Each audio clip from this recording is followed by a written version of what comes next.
ဒုက္ခဘုံကြီးထဲမှာနေပြီးတော့ဒုက္ခကိုမတွေ့ခြင်းဘူးဆိုလို့မဖြစ်နိုင်ဘူးဟုတ်လားဘုံဘုံတို့တွေကဘယ်ထဲမှာနေတာတော့ဒုက္ခဘုံထဲမှာနေတာဒုက္ခဘုံထဲမှာနေတာမဟုတ်ဘူးဒုက္ခဘုံထဲနေတဲ့လူဟာဒုက္ခကိုတွေ့ကိုတွေ့မှာပဲအဲ့တော့ဒုက္ခမတွေ့ပါရစေနဲ့လို့ဆုမတောင်းနဲ့အဲ့ဒါဘယ်တော့မှမပြည့်ဘူးလို့မှတ်ထားလိုက်ပြည့်နိုင်တဲ့ဆုတောင်းမဟုတ်ဒါနဲ့ဘယ်လိုလုပ်ရမှာတော့ဆိုတော့တွေ့လာတဲ့ဒုက္ခကိုရင်ဆိုင်နိုင်ဖို့ပဲကြိုးစားရမှာမှတ်ထားနော်ဒါကိုမှတ်ထားနော်ဒုက္ခမတွေ့ဖို့ဆုတောင်းရမှာလားရင်ဆိုင်နိုင်ဖို့ကြိုးစားရမှာလားရင်ဆိုင်နိုင်ဖို့ကြိုးစားရမှာဟုတ်တယ်ဒုက္ခကလည်းဘယ်သူမှမျက်နှာမပေးဘူးသူ့ချော့လို့လည်းမရဘူးလက်ထိုးလို့လည်းမရဘူးတွေ့ပြီဆိုတွေ့မှာပဲ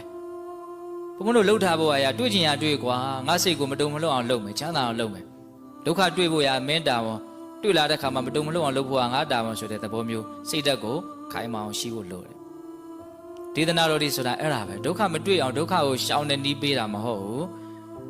တွေ့နေတဲ့ဒုက္ခကိုရင်ဆိုင်နိုင်အောင်ဖြတ်သန်းနိုင်အောင်အစဉ်ပြေပြေကျော်လွှားသွားနိုင်အောင်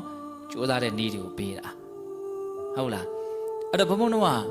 အခုဟာဒီဘဝထဲမှာနေရင်းနဲ့အစဉ်ပြေဖို့ပြောနေတာအခုပြောနေတာကစေဥဒုအာဟာရဆိုတဲ့အကြောင်းတရားတွေကိုကောင်းအောင်ပြင်နိုင်ရင်ချမ်းသာမှာပဲကောင်းအောင်မပြင်နိုင်ဘူးဆိုရင်ဘာလို့မလို့ဆင်းရဲမှာနော်ပြစ္ဆုတ်ပန်လည်းဆင်းရဲမယ်တန်တရားလည်းဆင်းရဲမယ်ကောင်းအောင်ပြင်နိုင်လို့ရှိရင်ပြစ္ဆုတ်ပန်လည်းချမ်းသာမယ်တန်တရားလည်းဒုက္ခတိဘဝအစဉ်စဉ်မြင့်ပြီးတော့ဒုက္ခငြိမ်းနိုင်တယ်သို့တော့ဒီဘဝထဲမှာနေမယ်ဟေ့ဆိုရင်တော့ဒီခန္ဓာကိုယ်ကြီးကအိုတတ်တဲ့ခန္ဓာကိုယ်ကြီးအိုမှာဟုတ်လားနာတတ်တဲ့ခန္ဓာကိုယ်ကြီးနာမှာ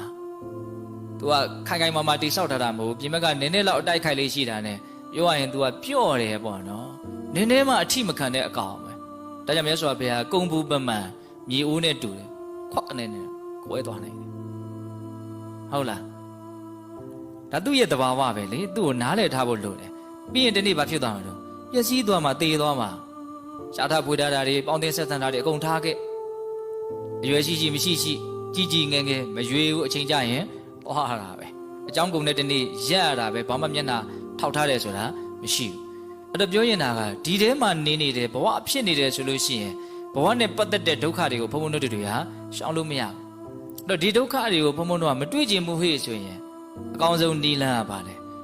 ဒီဒုက္ခတွေရဲ့တရားဖြစ်တဲ့တနည်းပြောရင်ဒုက္ခဖြစ်နေတဲ့ဒီဘဝကိုပဲမဖြစ်အောင်ချုပ်ငြင်းအောင်လုပ်နိုင်ဖို့လိုတယ်